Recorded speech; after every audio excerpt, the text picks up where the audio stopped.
Now listen to what President Biden said about Trump's tariff threat to Mexico and Canada. Roll it.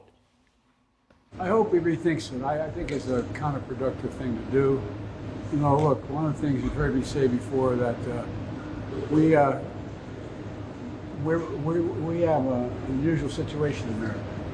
We're surrounded by the Pacific Ocean, the Atlantic Ocean, and two allies, Mexico and Canada. And the last thing we need to do is begin to screw up those relationships. I think we've got them in a good place. We've got them in a good place. Yes, he said that. EJ Antoni joins us now. A lot of people would say we don't have them in a good place. And what is counterproductive about talks that already seem to have got nibbles on the bait that he threw out? I mean, the fact is that we're talking now to Mexico. Trump is talking to the Mexican leader. He's talking to Trudeau. Trudeau bent over backwards to say how much he was getting out of these talks. It seems that he's making progress. David, absolutely. I think you're spot on here. And if these things were so counterproductive, then why has the Biden administration spent the last 4 years allowing many of those Trump tariffs to simply remain in place? They could have taken them off, and they haven't, probably because they're working. And the threat of additional tariffs is already bearing fruit, as you pointed out. We already have Mexico and Canada bending the knee, for example. Look, what President Trump understands is that you can weaponize the purchasing power of the American consumer in order to get a better deal for America. This is just America first, pure and simple, and it's working. EJ, besides, of course, tariffs are very important in getting the immigration under some kind of control, which it hasn't been for 4 years, is one of the reasons Trump was elected, but also extending the tax cuts that he put in power back in 2017 is such an important agenda. And adding on to it those no taxes for tips, no taxes for overtime pay, lowering the corporate rate to 15% for companies that manufacture here, so important. But a lot of people are saying, no, you can't do that. The folks inside the Beltway are wringing their hands.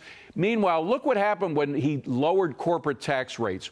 Our revenues have surged 91%. That is, it didn't cost anything to lower the tax, corporate tax. It gained 91%.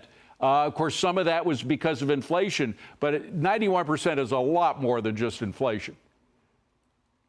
That's exactly right, David. And even if you let's look at other periods in history, for example. So let's get rid of the whole inflation component here. We saw the exact same thing under Harding and Coolidge. We saw it under JFK. We saw it under Reagan.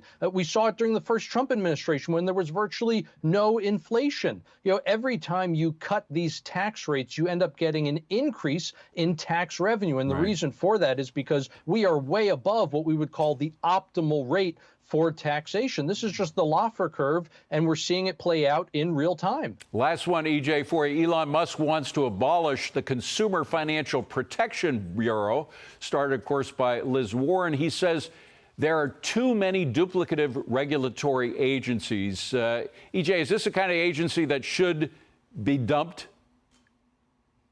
Oh, 100% on day one. You know, this was an institution that was effectively started by quasi-Marxists, and the name is completely misleading. It does not protect consumers. But I will say there's a really interesting component here, David, and it's this. This is not an institution that gets its funding through the normal congressional appropriation process. It actually takes its income from profits at the Fed. But the Fed hasn't run a profit in quite some time now, in well over a year and a half.